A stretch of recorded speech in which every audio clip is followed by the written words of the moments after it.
O que faz um bom azeite? Sabe como escolher? Venha descobrir e explorar este produto tão importante da nossa gastronomia na Escola do Gosto. Dia 25 de novembro no Porto, venha provar e aprender com Ana Carrilho, Edgardo Pacheco e o chefe André Cabrita. Os lugares são limitados. Inscreva-se já em público.pt. Este é o Poder Público, a semana em debate pela secção de Política do Público. Viva! Estamos a gravar a 2 de maio de 2020 e este é o Poder Público. Eu sou Helena Pereira, comigo está a Ana Sá Lopes. Bem-vinda, depois de um pequeno intervalo. Obrigada. Está também a São José Almeida. Olá. E a Liliana Borges. Olá a todos. Este é o último dia do estado de emergência em Portugal por causa da pandemia da Covid-19, mas não se pense que o confinamento acabou. Há novas regras que todos têm que cumprir. E esta sexta-feira foi o 1º de maio que em Lisboa juntou centenas de dirigentes da CGTP, militantes do PCP também, numa coreografia de distanciamento social inédita. E depois de alguma calmia política, temos várias questões pela frente. A nacionalização da TAP, que pode estar a criar brechas mesmo dentro do governo, o adiamento de transferência de competências do Estado Central para as autarquias, a incerteza sobre os aumentos dos funcionários públicos. Começaria pelo 1º de maio. A Alameda encheu-se com pessoas para um comício, houve caminhonetas vindas de fora de Lisboa, do Seixal, por exemplo, com pessoas, apesar de haver proibição de deslocamentos entre concelhos este fim de semana, houve várias pessoas a criticar tal concentração, apesar do decreto do governo ter expressamente aberto uma exceção para estas comemorações. Ficaste chocada ou não, Ana Sá Lopes, começaria por ti, com este 1º de maio? Não direi chocada, fiquei um bocado obnubilada, talvez. Obnubilada, confesso que achei um bocado patético quando vi aquela distância, pareciam os soldadinhos dos matraquilhos, estás a ver? Aquela ideia dos matraquilhos. Eu ainda há bocado estava na televisão a ver um agente policial, uma pessoa responsável das forças de segurança, a elogiar a organização do PCP, que é uma coisa que é muito elogiada nestes momentos, mas aquilo pareceu-me assim uma coisa muito absurda, porque dá de facto, e aliás a direita veio bastante criticar com muita força e muito ênfase, mas dá um sinal errado, então se estamos num fim de semana em que não podemos ir ver as nossas mães, porque é o dia da mãe e não podemos andar de concelho para concelho, foi permitido à CGTP atravessar concelhos? Foi. Então, não podemos esquecer que os funerais que hoje se realizam são participados por quase ninguém. As pessoas não têm direito. Dá um sinal absolutamente errado. Eu acho, eu não confesso que não entrei nada naquela história do 25 de Abril, que toda a gente chama o 25 de Abril da Assembleia. É um disparate, era o que mais faltava que houvesse 25 de Abril na Assembleia. Porque a Assembleia da República funcionou sempre, a Assembleia, aquilo era feito com, obviamente, cuidado, foi uma polémica que eu acho que foi um bocado fabricada no sentido que alguém precisava daquela polémica, porque também estamos muito confinados, e a verdade é que temos tido poucas polémicas neste período, e falaremos disso mais tarde, até porque tem havido uma certa... O governo não tem corrido mal a gestão da crise ao governo, e a oposição tem mais ou menos estado a apoiar. Mas essa do 25 de Abril parece que foi quando se estatelaram algum consenso, estatelou. Mas acho que não teve razão quem criticou que o 25 de Abril se realizasse no Parlamento, já estava, aliás, havia assim uma data, também de parte a parte houve fantasmas que foram ressuscitados um bocado. Agora, esta aqui confesso que achei um bocado absurda. Eu percebo, é assim, a CGTP teria que ter necessidade de comemorar este 1º de maio, porque nós estamos a entrar, já começou, estamos a entrar, este ano vai ser um ano absolutamente terrível, e obviamente que quem se vai tramar é o mexilhão. E sabemos que é sempre assim, nas crises financeiras é um mexilhão, não vai ser... Aliás, o mexilhão nem está confinado, muito mexilhão, quer dizer, nós falamos do confinamento, o confinamento é para alguns, não é para os caixas de supermercados, para os repositores, para os camionistas, para quem está a manter o país a funcionar, para mulheres da limpeza. Aliás, havia não sei quem é que disse uma frase fantástica, que este país está, e obviamente profissionais de saúde, mas esses têm sido bastante e justamente louvados. Mas depois há toda os merceeiros, os petrologistas, toda aquela malta que está a manter o país. Não houve crise de abastecimento. uma rede de abastecimento, sem haver crise, isto funcionou lindamente. Mas houve alguém que disse que esta crise está a ser aguentada e quem está a suportar e pôr a coisa a funcionar é a malta dos 900 euros. E de facto é. Portanto, e essa malta dos 900 euros que arrisca mais depressa ao desemprego. E apesar de ter... a CGTP teria que assinalar o 1º de Maio. O 1º de Maio é uma data absolutamente histórica. Agora, não acho necessário aquele exercício da Alameda, confesso que achei um bocado... não achei correto, não achei que se devesse ter feito. Liliana, tu acompanhaste o Comissionar Alameda, como é que decorreu em termos de organização? E foi fácil a articulação à disciplina naquele distanciamento obrigatório? Bom, hoje sábado, o Público traz uma reportagem com belíssimas fotografias do Nuno Ferreira Santos que mostram como é que o distanciamento estava planeado, com filas de 5 metros para a frente, 5 metros para trás e entre os lugares com 3 metros de distanciamento, mas é claro que, e surgiram também imagens disso, portanto as pessoas podem ver que houve alguma desorganização, que é sempre natural nestas situações e que, por muito que as pessoas se esforcem para manter o distanciamento social, e creio que todos nós nesta conversa também, nestes dias, se calhar já nos deparamos com esse desafio, há sempre um desleixo que é inconsciente de uma aproximação maior do que aquela que seria recomendada e portanto, uma violação daquilo que seriam o distanciamento social recomendado pela Direção-Geral de Saúde. E, como diziam e bem, havia imensos, no mínimo 10 autocarros que trouxeram pessoas de fora, de outras localidades, portanto, numa altura em que era suposto cada pessoa ficar no seu concelho de residência. De uma forma geral, pareceu-me que as coisas estavam bem organizadas e as imagens são impressionantes, vão ficar para a história, de certeza, não é? De um 1 de Abril assim tão marcante que quase não quero ser infeliz na minha comparação, mas parece uma parada com o nível de organização que aquilo tinha. Portanto, tem uma imagem muito importante. Por outro lado, houve outras coisas, eu acho que, e aqui concordo um bocadinho com a Ana Sá Lopes, porque creio que havia outras formas de o fazer. Por exemplo, a UGT, e eu aqui quero trazer a UGT para a conversa, a UGT celebrou ao mesmo dia, mas de uma forma também criativa, através das redes sociais. O Carlos Silva, o secretário-geral Carlos Silva, disse até que eu conversei com ele e ele teve uma expressão muito engraçada e disse, olha, em vez de estar no palco, como é habitual, estou nas redes sociais e se calhar até chega mais gente. E disse uma perspectiva de que está confiante, no próximo ano vai retomar as celebrações como nós estamos habituados no seu formato tradicional.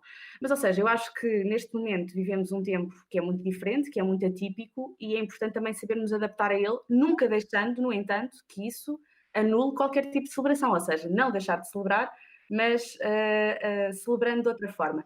Queria só trazer aqui uma coisa para a conversa que eu acho que, e perdão, vou dar aqui uma nota negativa a uma declaração feita pelo secretário-geral do PCP, Jerónimo de Sousa, que... Eu acompanho-te no que tu irás dizer, com certeza. Já sabes do que é que eu vou falar.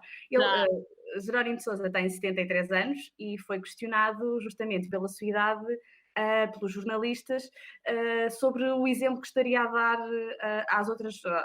a uma população mais idosa que, vendo ali, interpretaria que não haverá também problema de começarmos a sair de casa.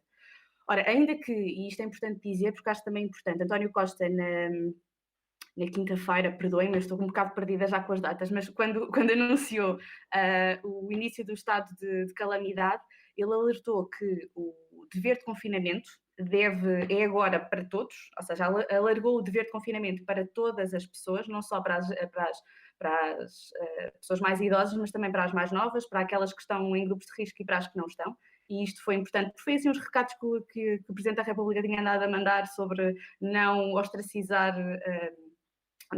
as pessoas mais velhas, não discriminar as pessoas mais velhas. E, portanto, ainda que o Primeiro-Ministro tenha corrigido este dever de confinamento e o tenha alargado, factualmente, a taxa de mortalidade da Covid-19 é maior em pessoas com mais de 70 anos. Portanto, e Jerónimo de Sousa, aquilo que ele disse foi, quando questionado, foi que a ele não lhe acontecia nada. Ora, isto, na minha opinião, esta declaração é pior do que a presença dele lá, porque o Jerónimo de Sousa tem um dever, tem uma responsabilidade de passar uma imagem que é muito importante nesta fase, que é garantir que, apesar do fim do estado de emergência, as pessoas têm de continuar a garantir o distanciamento social e a ficar em casa. António Costa tem insistido muito nisso. E, portanto, ou o líder do PCP tem uma vacina e não contou a ninguém, ou ele, infelizmente, corre o risco como corre qualquer um de nós nesta conversa. Portanto, acho que é uma declaração irresponsável e é importante que isso fique claro. Ainda que eu aceite depois a explicação que ele deu, de que tem na sua vida bem mais difíceis, acho que é importante perceber que há outras formas de celebrar a data e que temos de começar a olhar mais para elas. E tenho pena que não se tenha falado tanto da UGT, porque toda a gente falou da CGTP e a mensagem da UGT, que também foi muito parecida, no final elas dizem a mesma coisa, que é não a austeridade como forma de resposta à crise que aí vem, ou que já chegou. Ainda assim, olhámos todos para a Alameda e não olhámos para o que se estava... Estamos agora a falar da UGT. Diz? Estamos agora a falar da UGT. Olha, São José, mas tu discordas? Eu gostava de dizer uma coisa sobre este assunto, para discordar, que é uma coisa que eu gosto de discordar. Diz lá. É assim, eu sou uma pessoa que a semana passada questionou a realização destas cerimónias e continuo a questionar, porque isto é o equivalente à manifestação de rua do 25 de Abril que não se fez, quando apoiei integralmente a cerimónia na Assembleia e nem podia ter não existido, era o que faltava. Pronto. O que é que eu tenho a dizer sobre o que se passou na Alameda e sobre o que aqui foi dito? O que se passou na Alameda é evidente que se passou assim, porque é a CGTP que está a organizar aquilo e tem uma capacidade de organização rara. Pronto. Aliás, todos os anos as manifestações do 1º de Maio são altamente organizadas e policiadas, até autorreguladas, autopoliciadas, autofiscalizadas pela CGTP. Pronto. E, portanto, aquilo correu bem. Podia ter corrido mal, que era o que eu temia. É evidente que é uma exceção, que eu questiono que tenha havido. Agora, o que eu acho que aconteceu ontem foi uma demonstração de poder da CGTP e uma afirmação política da CGTP inédita, porque de facto aquela coreografia de manifestação com distanciamento social é impressionante. São imagens que de certeza vão correr mundo. Se nós vimos o que se passou, por exemplo, em França, até polícia meteu e tareia na rua e não sei o quê, e de facto é uma demonstração de força de como a CGTP, que está presente neste país e consegue, e é uma força ativa, E ao dizer CGTP, estou a dizer PCP. E em relação a isso, eu discordo absolutamente do que foi dito sobre o Jerónimo de Sousa. O Jerónimo de Sousa, a partir do momento em que a CGTP fez aquilo, o Jerónimo de Sousa tinha que ir, porque ele não é um cidadão comum. E eu volto ao mesmo argumento que me leva a dizer, e que me levou a dizer, que o 25 de Abril tinha que ser celebrado na Assembleia. Os políticos, por maioria de razão, um líder partidário não é um cidadão comum. Não está sujeito a contingências. Não é, mas o que a Liliana está a dizer, e que eu concordo, é que ele, não foi isso que ele disse naquela, ele podia ter dito isso. Espera, o que eu estou a dizer é que o Jerónimo de Sousa, por um lado, é um líder partidário. Tem deveres, responsabilidades e tem que correr riscos que o cidadão comum não tem que correr. Ponto 2, eu quero chamar a atenção para uma coisa, porque eu também já começo a sentir-me um bocadinho estigmatizada, porque eu integro um grupo de risco e tenho a idade que tenho, e até integro mais que um grupo de risco. E há uma coisa que já me começa a fazer um bocadinho sentir estigmatizada também, que é, no estado de emergência, como vai ser agora no estado de calamidade, não há nenhuma obrigação especial, nem para velhos, nem para doentes crónicos, não há. Havia um aconselhamento para a autoproteção. Não há uma obrigatoriedade de um idoso, ou de um asmático, ou de um diabético, ou de uma pessoa que teve um AVC, etc., ou um doente com tensão alta, ficar obrigatoriamente em casa. Mas há um dever cívico, não é? Há um dever, mas uma coisa é um dever, outra coisa é uma obrigação. Portanto, as pessoas têm direito a usar da sua liberdade. Mas, no caso do Jerónimo... Menos queiram matar os velhos todos. Repara, não morram do Covid, morrem da cura. Não morrem do Covid, morrem da cura. Aliás, o risco do Covid é o risco de qualquer pessoa de 80 anos. Tem riscos acrescidos para quase tudo. Também tem para o Covid. Está bem, tem não para o é resto. para o resto, pronto. Tem para o resto. Pronto. Mas, O que é que a gente vai fazer? Vai trancá-los? Estão trancados nos lares há 2 meses. Quer dizer, é gravíssimo. Vai criar uma doença mental, uma pandemia mental, já muita gente falou disso, absolutamente grave. Eu estou preocupadíssima, eu concordo com tudo o que disseste ao José, se calhar por causa de uma solidariedade geracional, quem sabe? Eu tenho visto coisas no supermercado e na rua que é as pessoas afastarem-se de velhos, mais do que o distanciamento de 2 metros obrigatório, não é? Portanto, quer dizer, acho que é importante que a mensagem seja rigorosa. Um dever não é uma obrigação. As palavras têm um peso e um significado. Então deixa-me perguntar, o que é que tu achas das multas para quem não usar máscara nos transportes públicos? Eu isso acho normal, porque é assim, se há regras que estão na lei, não é? Que quem anda de transportes públicos, quem vai a lojas, não sei o quê, tem que pôr máscara, não é andar na rua de máscara, que eu vejo pessoas que andam na rua de máscara e depois quando entram na farmácia ou no supermercado ou encontram um amigo, baixam a máscara para conversar, que é completamente ao contrário do que se deve fazer, não é? Ou que tiram a máscara para espirrar, isso acontecer. E pessoas que andam com a viseira só, sem máscara, como se achassem que lhe estava a dar uma grande proteção. A viseira está feita, tem um tamanho que só protege os olhos, tem que ser usada com máscara. Portanto, a partir do momento em que há regras, mas estas regras são para velhos, para novos, para doentes, para toda a gente, não é? E, portanto,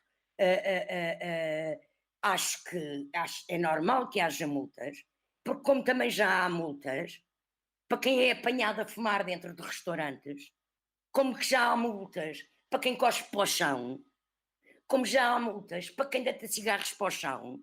Portanto, acho bem, até poderiam se calhar ter multas que se chamam coimas para quem é apanhado dentro de um supermercado sem máscara, porque é a mesma coisa que um transporte público, é um espaço fechado. Mas não vamos chegar aí por aí, é só para os transportes públicos, as coimas. É só para os transportes públicos. Ana, vamos voltar um bocadinho à gestão política disto e a António Costa. A crise está a tornar António Costa mais forte?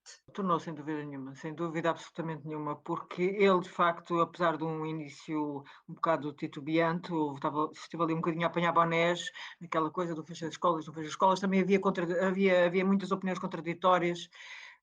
Aliás, o Conselho de Saúde Pública era contra fechar as escolas, era só a favor de fechar caso a caso.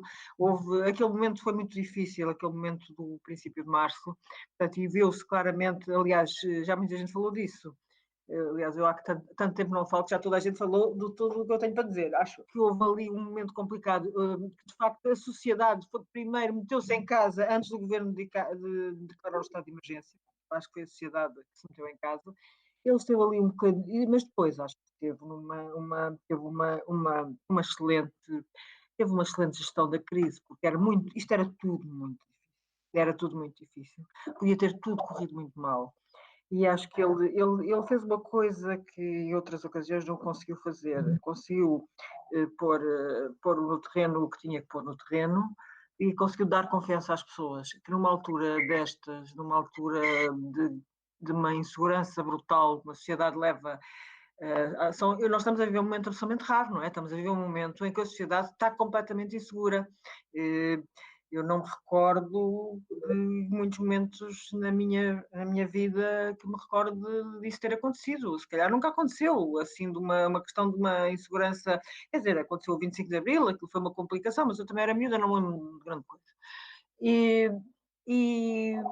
E acho que António Costa esteve completamente à altura, ao contrário das circunstâncias, ao contrário de muitos outros primeiros-ministros para essa Europa fora. Basta ver o caso de Pedro Sánchez aqui ao lado, que é um caso A Espanha tem tido péssimo, tem vivido uma tragédia terrível e Sánchez não esteve no princípio,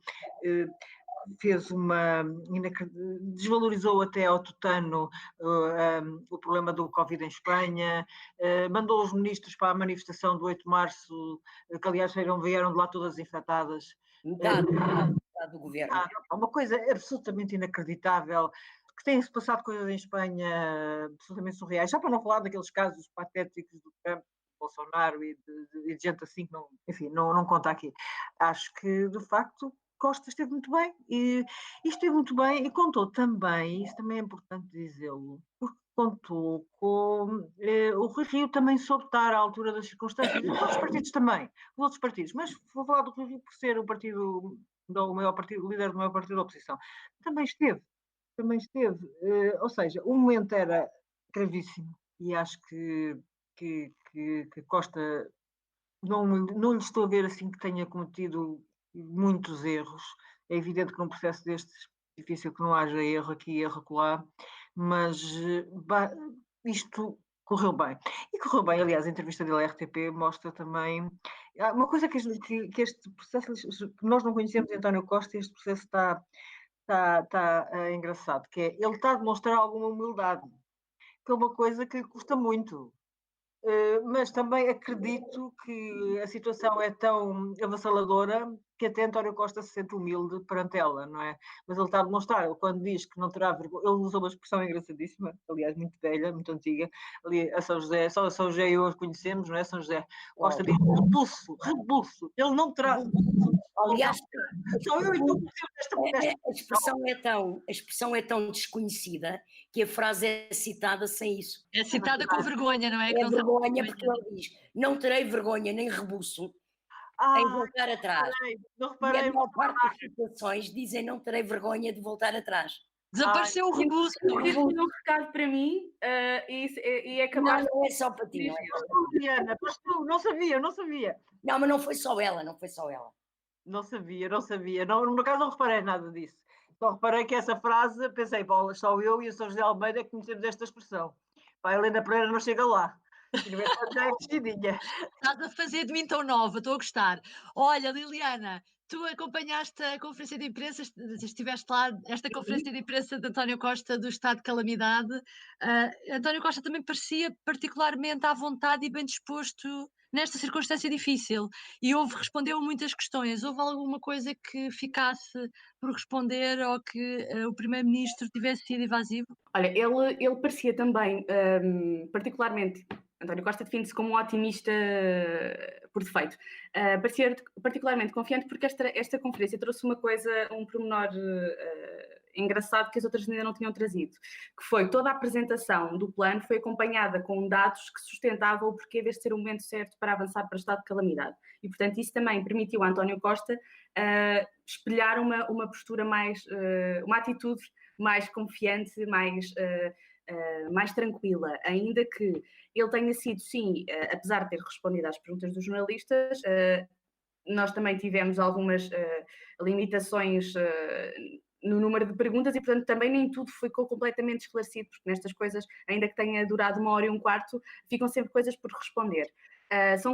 Falo de pormenores que foram sendo conhecidos nos dias seguintes, nomeadamente a inexistência ainda de um prazo de reabertura dos tribunais, por exemplo, a questão dos apoios, como é que se vai concretizar o prolongamento dos apoios que estavam indexados ao estado de emergência, mas também percebe-se que António Costa foi evasivo conscientemente em algumas situações, porque tudo isto é um plano provisório e é muito importante sublinhar a parte do provisório, porque ainda que ele hoje sábado, dia 2, tenha, no momento da assinatura do acordo com os comerciantes e serviços, tenha referido que o plano é que dia 1 de junho se abra totalmente a economia, se abra as portas a todo o comércio, sempre, claro, com todas as restrições e com todos os cuidados de segurança que isso irá exigir.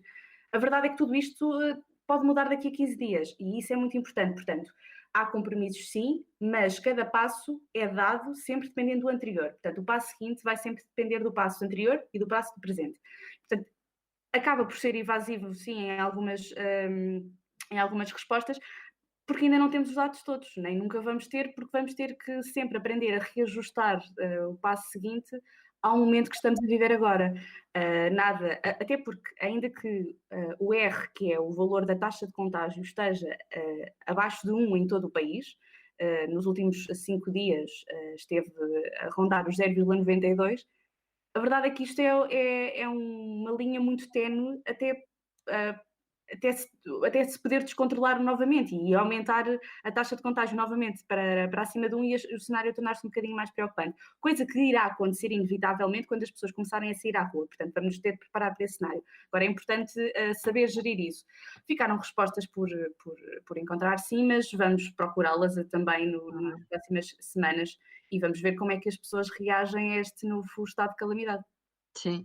Ana, há pouco falavas da entrevista ainda de António Costa RTP. Há aqui uma coisa que gostava de ouvir a tua opinião. Achas que nessa entrevista António Costa deu uma espécie de ralhete ao seu Ministro das Infraestruturas, o Pedro Nuno Santos, por causa da TAP, da forma como está a gerir o dossiê da TAP? Parece-me óbvio que António Costa não deve ter gostado muito daquele número do Pedro Nuno Santos. Eu digo número porque, obviamente, Pedro Nuno Santos até pode ter razão neste caso, mas aquilo é um bocado quando ele ali penso que foi na Assembleia da República, aquela coisa, agora a música é outra, usou-se uma linguagem que nos faz lembrar quando fez aquela do Ponham-se Finos, há muito tempo, durante a crise financeira, só que aquilo era. Enfim, ele na altura estava numa reunião do PS lá, não sei onde, e era suposto haver jornalistas na sala. Mas aquilo é um bocado ponham-se finos, quer dizer, ele está ali com uma enorme arrogância a falar de isto agora a música é outra. Agora é música, e de repente o Primeiro-Ministro, quer dizer, que é quem manda, não lhe dá mínimo apoio. Portanto, qual é a música? Ficamos sem saber, aliás, uma das grandes é que música é que vai tocar na TAP? Não sabemos. Não sabemos nada, não sabemos absolutamente nada. António Costa teve o cuidado, a parte final, que quando o Pedro Nuno Santos lá naquela conversa diz que se o Estado paga, o Estado tem que mandar, António Costa não exclui essa parte, portanto não exclui que haja uma alteração na fórmula como o Estado intervém na TAP. Ele admite que isso possa acontecer. Agora, o tom de um e o tom do outro, obviamente, aliás, Costa diz expressamente que aquele assunto não é para tratar na praça pública, como Pedro Nuno tinha decidido tratar. Acho que a relação entre estas duas personagens é uma relação muito curiosa.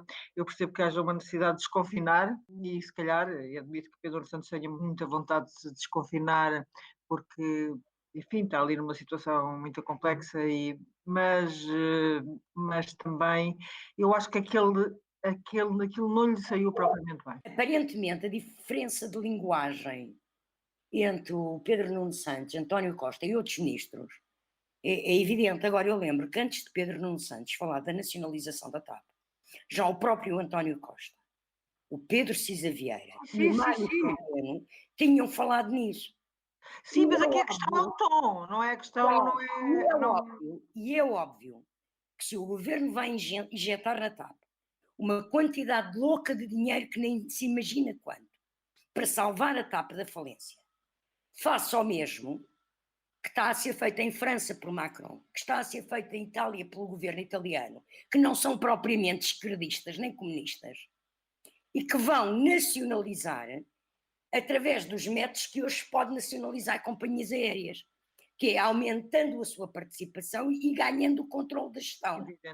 E o que está em cima da mesa, e o que vai ser feito pelo governo, é assegurar esse controle de gestão se injetar dinheiro.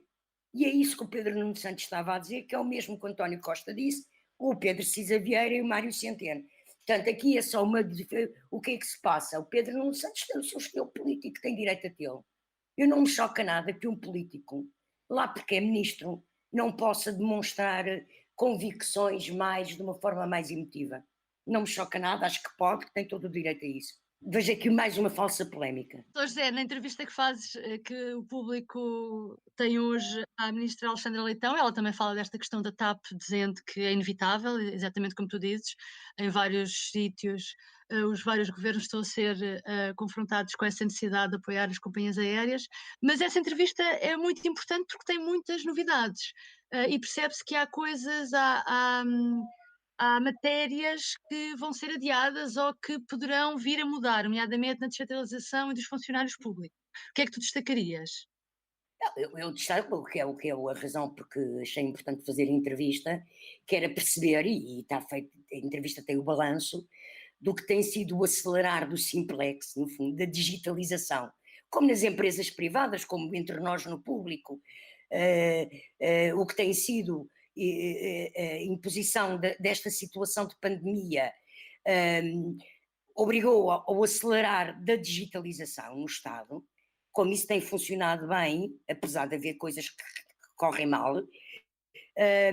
Por outro lado, acho importante ela reafirmar que não está em condições de garantir que é possível manter o compromisso do aumento de 1% para funcionários públicos em 2021.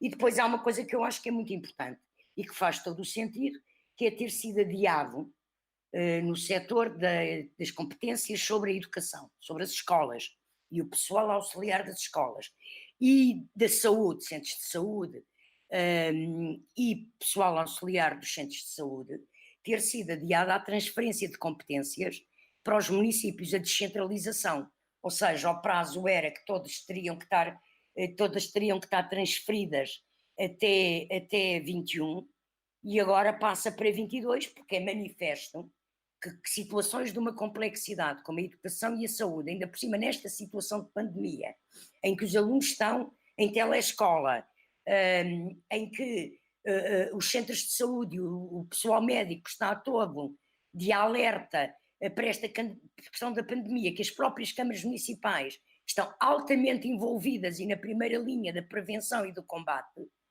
não há espaço nem tempo para as câmaras municipais estarem agora a reorganizar para receberem novas competências.